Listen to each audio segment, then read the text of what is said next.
Senator Kelleher, you have 5 minutes.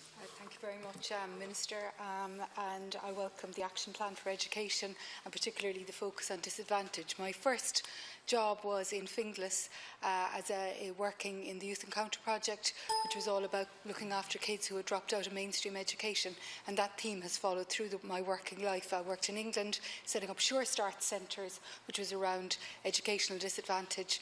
In Cork Simon, I could see the impact of low educational attainment on the people who came through the doors. And if you look at the prison population, there's a much higher rate of people with learning disabilities in prisons than you will find in the general population. And even in dementia, there are higher rates of people with dementia when they have poor education attainment. So it's a fundamental issue that affects us right across their lives. And I often think of the 2,500 children living in emergency accommodation. How on earth are they to succeed in the world? How are they going to do their homework? How are they going to be educated? But tonight I just want to talk about children with autism. Children and students with autism should be able to access a diverse and suitable education in a mainstream setting. The EPSM 2004 Act provides that children are to be educated in an inclusive setting unless this would not be in the best interests of the child. The provision of an ASD classroom which enables people with autism to navigate schools successfully are key to making mainstream education accessible.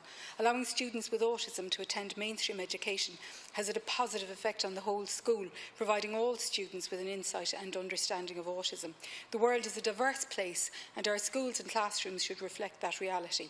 There is a current chronic lack of ASD classrooms, particularly at second level.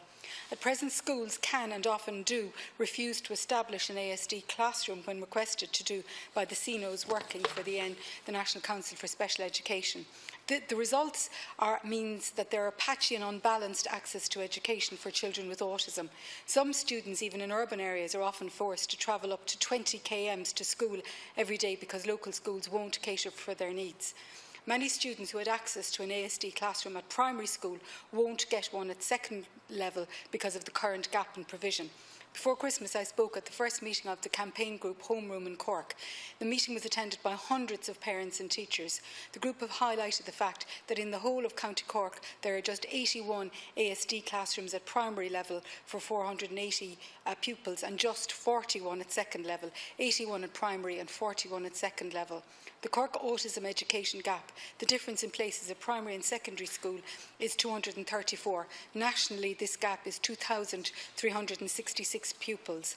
As a result, some students will lose educational support as they transition from primary to secondary.